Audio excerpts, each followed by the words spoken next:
ಇವಾಗಷ್ಟು ಸಾಕಷ್ಟು ಕೇಳ್ತಾ ಇದ್ವಿ. ನಮಗೆ ಸಮಸ್ಯೆ ಇದೆ, ವ್ಯಾಪಾರದಲ್ಲಿ ವಿಪರೀತವಾದ ತೊಂದರೆಗಳಾಗ್ತಾ ಇದೆ, ಎಲ್ಲರ ಕಣ್ಣು ದೃಷ್ಟಿ ಬೀಳ್ತಾ ಇದೆ, ನಾವೇನು ಮಾಡೋಕ್ಕೆ ಹೋದರೂ ಜನ ನಮ್ಮನ್ನು ನಿಂದನೆ ಮಾಡ್ತಾ ಇದ್ದಾರೆ.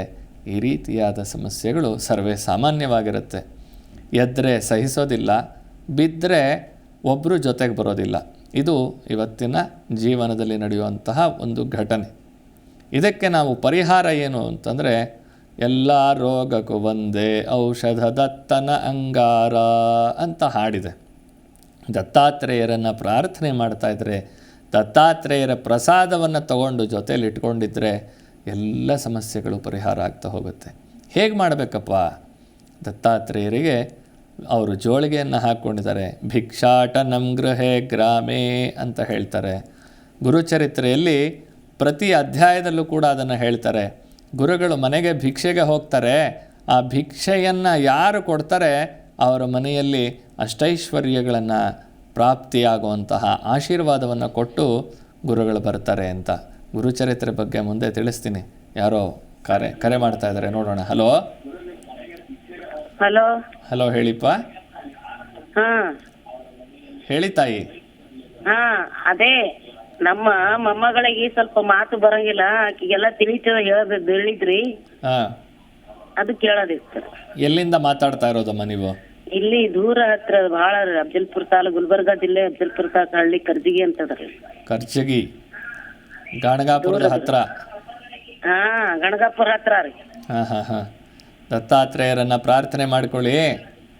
ನಿಮ್ಗೆ ಅಲ್ಲಿಂದ ಬರಕ್ ಸಾಧ್ಯ ಆಗದಿರ ಇದ್ರೆ ಹೇಗೆ ಮಾಡಬೇಕು ಅನ್ನೋದನ್ನ ಅಲ್ಲಿ ಮೊಬೈಲ್ ಸಂಖ್ಯೆಗೆ ಕರೆ ಮಾಡಿ ಹೇಳ್ತಾರೆ. ಅದರಂತೆ ಮಾಡಿ ಪ್ರಸಾದವನ್ನು ಮನೆಗೆ ಕಳಿಸುವಂತಹ ವ್ಯವಸ್ಥೆ ಮಾಡ್ತೀವಿ. ತಗೊಂಡು ಆ ಮಗುವಿಗೆ ಪ್ರತಿನಿತ್ಯ ಪ್ರಸಾದವನ್ನು ಕೊಡ್ತಾ ಬನ್ನಿ. ನಿಮ್ಗೆ ಅನುಕೂಲ ಆದಾಗ ಒಂದ್ಸಲಿ ಬಂದು ಅಲ್ಲಿ ನಾಲಿಗೆ ಮೇಲೆ ಜೇನುತುಪ್ಪದಿಂದ ಮಗುಗೆ ಬರಿತೀವಿ. ದತ್ತ ಅನುಕೂಲ ಮಾಡಿ ಕೊಡ್ತಾನೆ. ಒಳ್ಳೇದಾಗತ್ತಮ್ಮ, ಒಳ್ಳೇದಾಗಲಿ. ತೀರ್ಥ ಸ್ನಾನ ಮಾಡಿಸಿ ಅಲ್ಲಿ ಬಂದು, ಒಳ್ಳೇದಾಗಲಿ. ಮತ್ತೊಂದು ಕರೆ ನೋಡೋಣ ಯಾರು ಅಂತ. ಹಲೋ ಹಲೋ ಹಲೋ ಬಹುಶಃ ಕಟ್ಟಾಗಿದೆ ಅನಿಸುತ್ತೆ. ಹೀಗೆ ದತ್ತಾತ್ರೇಯರಿಗೆ ಭಿಕ್ಷೆಯನ್ನು ಕೊಡುವಂಥದ್ದು ಬಹಳ ವಿಶೇಷ. ಏನು ಭಿಕ್ಷೆ ಅಂತಂದರೆ, ನಾವು ನಮ್ಮ ದೇಹವನ್ನು ಸಮರ್ಪಣೆ ಮಾಡ್ಕೊಳ್ಳೋಕ್ಕಾಗೋದಿಲ್ಲ. ದೇಹದಿಂದ ನಮಸ್ಕಾರವನ್ನು ಮಾಡಬಹುದು. ಮಾತಿನ ಮುಖಾಂತರ, ವಾಚದ ಮುಖಾಂತರವಾಗಿ ದತ್ತನ ಭಜನೆಯನ್ನು ಮಾಡಬಹುದು. ಹಾಗೆ ದೇಹದ ಮುಖಾಂತರ ಸೇವೆಯನ್ನು ಮಾಡಬಹುದು. ಮನಸ್ಸಿನ ಮುಖಾಂತರ ಪ್ರಾರ್ಥನೆಯನ್ನು ಮಾಡಬಹುದು. ಇದೆಲ್ಲದರ ಸಂಕೇತವಾಗಿ ನಾವು ನಮ್ಮ ದೇಹ ಅಭಿವೃದ್ಧಿ ಆಗೋದು ಯಾವುದರಿಂದ? ಅನ್ನಾದಿ ಪದಾರ್ಥಗಳಿಂದ. ಅಕ್ಕಿ, ಬೇಳೆ, ಬೆಲ್ಲ, ಎಣ್ಣೆ, ತುಪ್ಪ, ಸಕ್ಕರೆ, ತರಕಾರಿ, ಡ್ರೈ ಫ್ರೂಟ್ಸು, ಈ ಥರ ನಾವೆಲ್ಲ ದಿನನಿತ್ಯ ನಾವು ಆಹಾರವನ್ನು ಭುಂಜಿಸ್ತೀವಿ. ಆ ಆಹಾರವನ್ನು ಭುಂಜಿಸೋದ್ರಿಂದ ನಮ್ಮ ದೇಹ ಅಭಿವೃದ್ಧಿ ಆಗ್ತಾ ಹೋಗುತ್ತೆ. ಹಾಗೆ ದೇಹ ಅಭಿವೃದ್ಧಿ ಆಗ್ತಾ ಮನಸ್ಸು ವಿಕಲ್ಪವನ್ನು ಮಾಡುತ್ತೆ, ಸಂಕಲ್ಪವನ್ನು ಮಾಡುತ್ತೆ, ಪಾಪವನ್ನು ಪಡ್ಕೊಳ್ಳುತ್ತೆ, ಪುಣ್ಯವನ್ನು ಪಡ್ಕೊಳ್ಳುತ್ತೆ ದೇಹ. ಹಾಗಾಗಿ ಇದೆಲ್ಲದರ ಸಂಕೇತವಾಗಿರ್ತಕ್ಕಂಥದ್ದು ನಮ್ಮ ಆಹಾರ ಪದಾರ್ಥಗಳು. ಆ ಆಹಾರ ಪದಾರ್ಥಗಳನ್ನು ದತ್ತನಿಗೆ ಭಿಕ್ಷೆ ಸಮರ್ಪಣೆ ಮಾಡೋದು ಹೇಗೆ ಅನ್ನೋದನ್ನು ತಿಳಿಸ್ತೀನಿ. ಯಾರೋ ಕರೆ ಮಾಡ್ತಾ ಇದ್ದಾರೆ. ಹಲೋ ಹಲೋ ಹಲೋ ಹೇಳಿ. ಸ್ವಾಮಿ, ನಮ್ಮ ಮನೆಗೆ ಭಾರಿ ಕಷ್ಟಗಳು, ಈ ಮಾಟ ಮಂತ್ರ ಜಾಸ್ತಿ ಮಾಡ್ಯಾರೆ. ಜನಗಳು ನಾವ್ ಏನ್ ಮಾಡಿದ್ರು ಕೈ ಎತ್ತಲ್ಲ, ಬಾಯ ಎತ್ತಲ್ಲ. ಎಲ್ಲಿಂದ ಮಾತಾಡ್ತಾ ಇರೋದಮ್ಮ? ನಾವು ತುಮಕೂರಿಂದ ಸ್ವಾಮಿ. ತುಮಕೂರಿಂದ? ಜಾಸ್ತಿ ದೂರದಲ್ಲೇನಿಲ್ಲ. ಸಾಧ್ಯ ಆಯಿತು ಅಂತಂದರೆ ದತ್ತಪೀಠಕ್ಕೆ ಪ್ರತಿ ಭಾನುವಾರ ಬರೋದಕ್ಕೆ ಪ್ರಯತ್ನ ಮಾಡಿ. ಒಂದು 12 ಭಾನುವಾರ ಬರೋದಕ್ಕೆ ಪ್ರಯತ್ನ ಮಾಡಿ. ಮಾಟ ಮಂತ್ರದ ಬಗ್ಗೆ ತಲೆ ಕೆಡಿಸ್ಕೊಳ್ಬೇಡಿ. ಮಾರುತಿಯನ್ನು ಪ್ರಾರ್ಥನೆ ಮಾಡ್ಕೊಳ್ಳಿ, ಒಳ್ಳೆಯದಾಗತ್ತೆ. ದತ್ತಾತ್ರೇಯರ ಸನ್ನಿಧಿಗೆ ಬಂದು ಇವಾಗ ಭಿಕ್ಷೆ ಹೇಗೆ ಕೊಡೋದು ಅಂತ ಹೇಳ್ಕೊಡ್ತೀನಿ. ಆ ಭಿಕ್ಷೆಯನ್ನು ಸಮರ್ಪಣೆ ಮಾಡಿ ತಾಯಿ, ಖಂಡಿತ ಒಳ್ಳೆಯದಾಗತ್ತೆ. ಕಷ್ಟ ಕಾರ್ಪಣ್ಯ ಎಲ್ಲ ನಿವಾರಣೆ ಆಗಲಿಮ್ಮ, ನಿಮಗೆ ಒಳ್ಳೆಯದಾಗಲಿ. ಮತ್ತೊಂದು ಕರೆ ಬರ್ತಾ ಇದೆ, ನೋಡೋಣ. ಹಲೋ ಹಲೋ ಹಲೋ ಹೇಳಿಮ್ಮ. ಬೀದರ್ ಜಿಲ್ಲೆ. ಏನು ಕೇಳಬೇಕಾಗಿತ್ತಮ್ಮ? ಹಲೋ ಮಾತಾಡಿ ತಾಯಿ. ಟಿ ವಿ ನೋಡ್ಕೊಂಡು ಮಾತಾಡಬೇಡಿ, ಟಿ ವಿನ ಆಫ್ ಮಾಡ್ಕೊಳ್ಳಿ. ಇಲ್ಲ ಇಲ್ಲ, ಬೀದರ್ ಜಿಲ್ಲೆ. ನಮ್ಮ ಹೆಸರು ಮಂಗಲ ಅಂತ. ಹೇಳಿಮ್ಮ, ಏನು ಕೇಳಬೇಕಾಗಿತ್ತು? ನಮಗೆ ಆರೋಗ್ಯ ಸಮಸ್ಯೆ ಏನು ಮನೆಯಲ್ಲಿ ಏನು ನೆಮ್ಮದಿ ಇಲ್ಲ, ಏನು ಇದಿಲ್ಲ, ಕಷ್ಟ ತುಂಬಾ. ಮನೆ ದೇವ್ರು ಯಾರಮ್ಮ? ನಿಮ್ಮ ಮನೆ ದೇವ್ರು ಯಾರು? ಮೈಲಾಪುರ, ಯಾದಗಿರಿ ಮೈಲಾರ. ಯಾದಗಿರಿ ಮೈಲಾರಪ್ಪ. ಅವನಿಗೆ ಪ್ರಾರ್ಥನೆ ಮಾಡಿಕೊಂಡು 24 ರೂಪಾಯಿಗಳನ್ನು ಮನೆಯಲ್ಲಿಟ್ಟು 2 ದೀಪ ಹಚ್ತಾ ಬನ್ನಿ. 12 ದಿನಗಳ ಕಾಲ ನಿತ್ಯ 2 ದೀಪ ಹಚ್ತಾ ಬನ್ನಿ. ನಿಮ್ಗೆ ಅನುಕೂಲ. ಎಣ್ಣೆದ ತುಪ್ಪದ? ನಿಮ್ಗೆ ಶಕ್ತಿ ಇದ್ದರೆ ತುಪ್ಪದ ದೀಪ ಹಚ್ಚಿ, ಇಲ್ಲದೆ ಎಣ್ಣೆ ದೀಪನೇ ಹಚ್ಚಿ, ಪರವಾಗಿಲ್ಲ.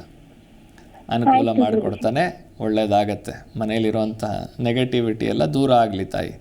ಇನ್ನೊಂದು ಕರೆ ಬರ್ತಾ ಇದೆ, ನೋಡೋಣ. ಹಲೋ ಹಲೋ, ಹೇಳಿ. ನಮ್ಮ ಮನೆ ಬಗ್ಗೆ ಫೋನ್ ಮಾಡಿದ್ವಿ. ಎಲ್ಲಿಂದ ಮಾತಾಡ್ತಾ ಇದ್ದೀರಮ್ಮ? ನಾವು ಬೆಂಗಳೂರಿಂದ. ಹೇಳಿಮ್ಮ, ಏನು ಕೇಳಬೇಕಾಗಿತ್ತು? ಮನೆಯಲ್ಲಿ ತುಂಬಾ ನೆಗೆಟಿವ್ ಇದೆ. ಗುರುಗಳಿಗೆ ಎಷ್ಟೇ ದುಡಿದ್ರು ಕೈ ಎತ್ತಲ್ಲ, ಬಾಯಿ ಎತ್ತಲ್ಲ, ಕಷ್ಟಗಳು ವಿಪರೀತ.